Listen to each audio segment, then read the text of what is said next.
जयपुर से खबर है, जहां पर deputy CM doctor Premchand Bairwa ने कांग्रेस के नारी शक्ति वंदन अधिनियम के विरोध पर कड़ी प्रतिक्रिया दी है। इसे महिलाओं का अपमान बताया और कांग्रेस की मानसिकता को उजागर किया है। उन्होंने प्रधानमंत्री मोदी के नेतृत्व में महिलाओं को सशक्त और आत्मनिर्भर बनाने के प्रयासों का समर्थन किया। इसे महिलाओं के सशक्तिकरण की दिशा में ऐतिहासिक कदम बताया। बैरवा ने कहा कि बीजेपी महिलाओं को राजनीति में भागीदारी देने के पक्ष में है और विपक्ष केवल राजनीति कर रहा है, जबकि नारी शक्ति को आगे बढ़ाने में सभी दलों को सहयोग देना चाहिए। इस तरह से कल बिल के विपक्ष में विपक्षी गए हैं, ये नारी शक्ति का अपमान है जो हमारे यशस्वी प्रधानमंत्री नरेंद्र मोदी जी और हमारी भारतीय जनता पार्टी जिस तरह से महिलाओं को सशक्त बनाने के लिए, महिलाओं को आत्मनिर्भर बनाने के लिए जो काम कर रहे हैं, और उसके महिला हमारी आधी आबादी है और उसमें क्या विपक्ष के लोगों के भी महिलाएं हैं, तो उनको भी नारी शक्ति का सम्मान करना चाहिए और नारियों के को आगे अवसर देने का काम जो उस बिल में था कि हमारी नारियां सशक्त हो, आत्मनिर्भर हो, राजनीति में भी अपने अवसर लें ताकि उनकी प्रतिभा आगे आए और हमारे विकसित भारत में उनकी भूमिका हो। इसको उन्होंने नकारा है, लेकिन हमारे यशस्वी प्रधानमंत्री और भारतीय जनता पार्टी नारियों के लिए हमेशा तैयार है, उनके सम्मान के लिए, और आगे भी भविष्य में उनको ये सम्मान दिलाने के लिए हम संघर्षशील हैं। और अब खबर अजमेर से, जहां पर आरपीएससी ने आरएएस परीक्षा 2024 का रिजल्ट जारी किया है। इंटरव्यू समाप्त होने के अगले दिन ही परिणाम घोषित किया गया। आयोग ने टॉपर्स की सूची भी जारी कर दी है। पूरी चयन प्रक्रिया 1 वर्ष 7 महीने 17 दिन में पूरी हुई है।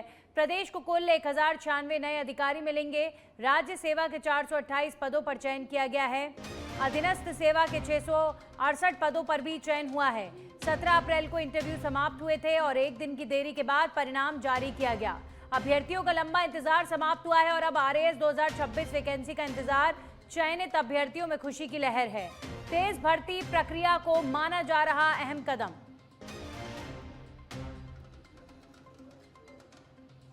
तो प्रदेश को कुल 1096 नए अधिकारी मिलने वाले हैं। अधीनस्थ सेवा की सूची जारी हो चुकी है। 17 अप्रैल को इंटरव्यू समाप्त हुए थे और अब जो सिलेक्टेड आरएएस अधिकारी हैं उनकी सूची जारी हो चुकी है। आरएएस परीक्षा 2024 का रिजल्ट जारी हो चुका है। इंटरव्यू समाप्त होने के अगले ही दिन परिणामों को घोषित कर दिया गया है। आयोग ने टॉपर्स की सूची भी जारी की है और अब प्रदेश को 1096 नए अधिकारी मिल चुके हैं।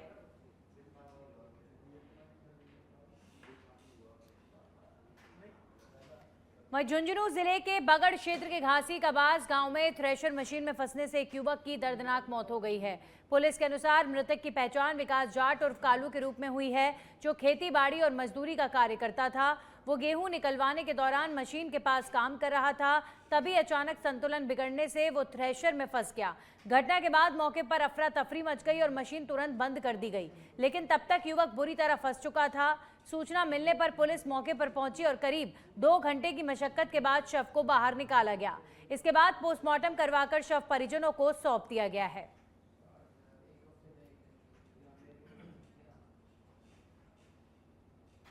वहीं खाजूवाला क्षेत्र में चाइनीज मांझे के खिलाफ पुलिस ने सख्ती दिखाते हुए मार्केट में सर्च अभियान चलाया है। ये कार्रवाई पुलिस अधीक्षक मृदुल कच्छावा के निर्देशन में की गई है। हाल ही में देशनोक में चाइनीज मांझे से एक बालक की मौत के बाद पुलिस पूरी तरह अलर्ट मोड पर है। अभियान के दौरान खाजूवाला बाजार की दुकानों में जांच की गई। हालांकि किसी भी दुकान से प्रतिबंधित चाइनीज मांझा बरामद नहीं हुआ है। थानाधिकारी सुरेंद्र प्रजापत ने आमजन से चाइनीज मांझे का बहिष्कार करने की अपील की है और कहा है कि आगामी त्योहारों के दौरान केवल सुरक्षित और पारंपरिक मांझे का ही उपयोग किया जाए।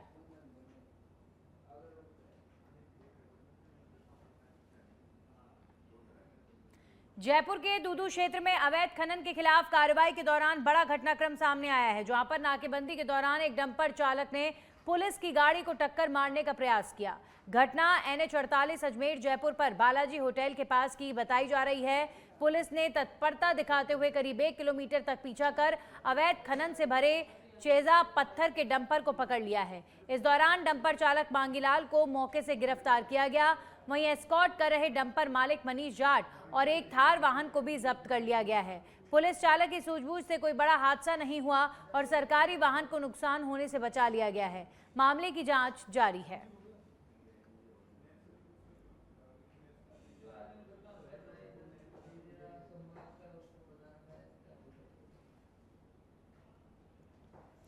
श्रीगंगानगर में महिला शक्ति वंदन अधिनियम को लेकर राजनीतिक बयानबाजी तेज हो गई है। भाजपा सांसद प्रत्याशी प्रियंका बेलान ने कांग्रेस पर तीखा हमला बोलते हुए आरोप लगाया है कि कांग्रेस पार्टी महिला विरोधी है और उसने हमेशा महिलाओं के सपनों को तोड़ने का काम किया है।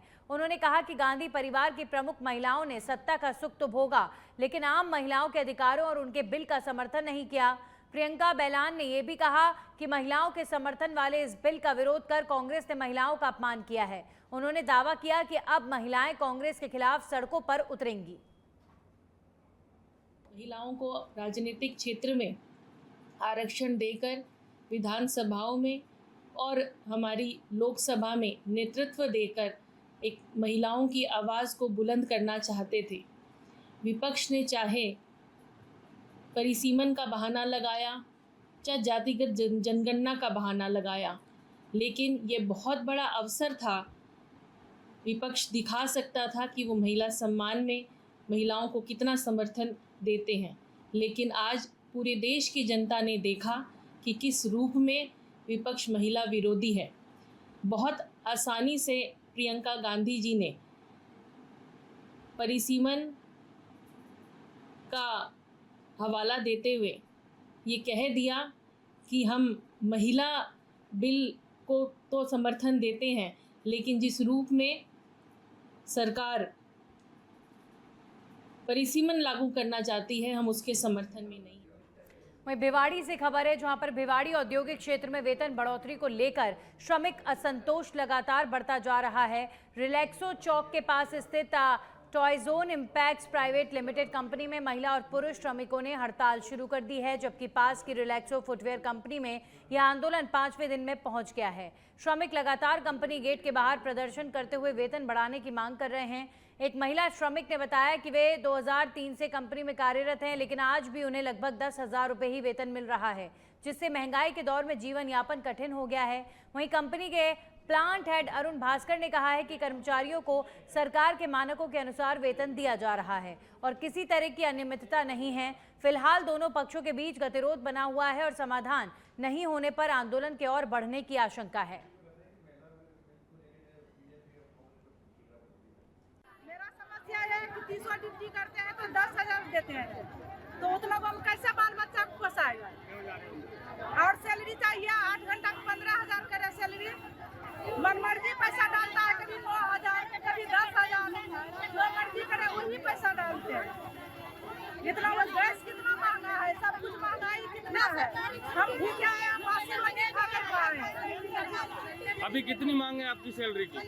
15,000 8 घंटा का। ओवर टाइम भी मिलता है?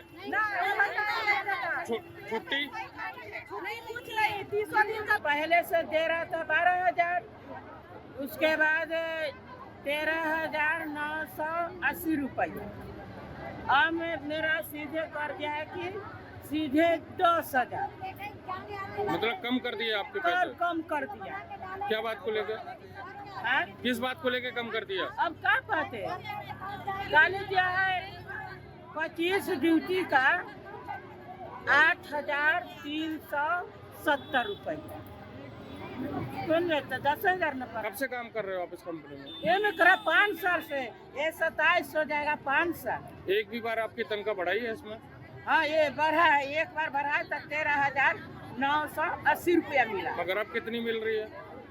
अब मिला है कभी 10,000, कभी 8,000। छुट्टी छाट्टी हो जाता है तो कम मिलता है। कल मिला है, कल के डेट में मिला है 25 ड्यूटी का 8,370 रुपये। गीता देवी। गीता देवी, क्या समस्या है आपकी यहाँ? ये समस्या है सर हम लोगों का कि कंपनी में टॉयजन में हम काम करने आते हैं, साल भर से हम काम कर रहे हैं, पूरे 30 ड्यूटी करते हैं, वही 10,000 आती है। जितना लेडीज के 10,000 आती है उतना जेंट्स के 10,000 आती है। ये 10,000 से ऊपर कभी जाती नहीं है।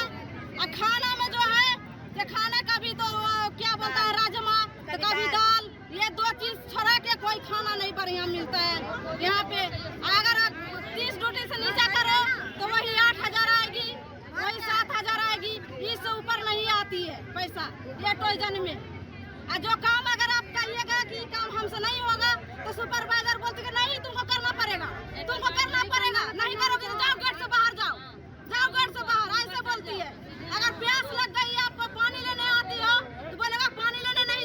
खैरथल तिजौरा जिले में शिक्षा विभाग से जुड़ा बड़ा प्रशासनिक बदलाव किया गया है। राज्य सरकार के शिक्षा विभाग द्वारा जारी आदेश के अनुसार तिजौरा के मुख्य ब्लॉक शिक्षा अधिकारी रमेश कुमार मेघ को जिले का नया जिला शिक्षा अधिकारी नियुक्त किया गया है। उन्हें ये जिम्मेदारी तत्काल प्रभाव से सौंपते हुए अग्रिम आदेश तक अतिरिक्त प्रभार दिया गया। इस निर्णय के बाद अब जिले के विद्यालयों और शिक्षा विभाग से जुड़े कार्यों के संचालन में नई व्यवस्था लागू होगी। अधिकारियों को उम्मीद है कि नए प्रशासनिक नेतृत्व से शैक्षणिक व्यवस्थाओं में सुधार देखने को मिलेगा।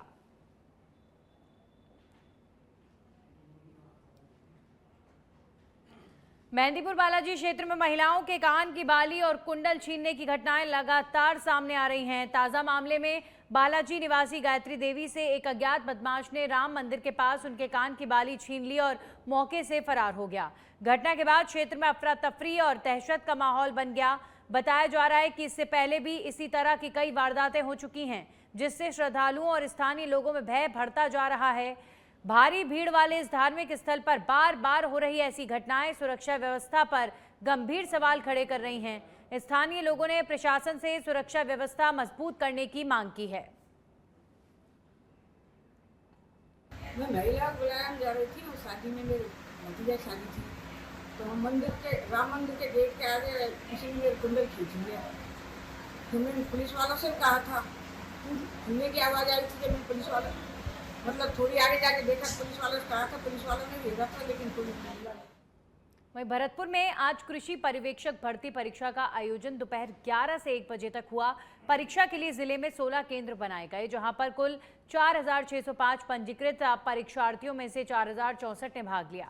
परीक्षार्थियों को सघन जांच के बाद प्रवेश दिया गया और शांति व्यवस्था बनाए रखने के लिए हर केंद्र पर पुलिस तैनात रही। परीक्षा में करीब 90% परीक्षार्थी पहुंचे और सभी को 1 घंटे पहले जांच के बाद प्रवेश दिया गया।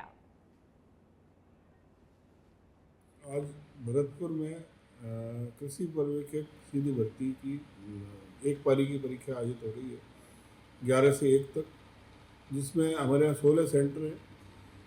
3 हमने फ्लैंग बनाई हुई है, जिसमें एक RAS, एक RPS और एक एजुकेशन के बड़े अफसर हैं।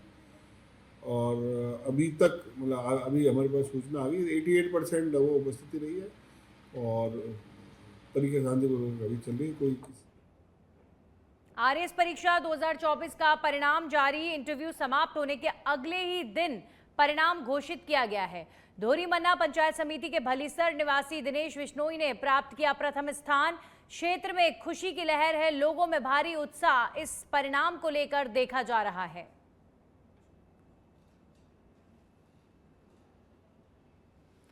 वहीं जैसलमेर के फलसून तहसील के रामपुरिया निवासी वीरेंद्र चारण ने RAS परीक्षा में ऑल राजस्थान में दूसरी रैंक हासिल की है। वर्तमान में वे तहसीलदार के पद पर कार्यरत हैं और उनके पिता जेठू सिंह राजस्थान पुलिस में हेड कांस्टेबल हैं।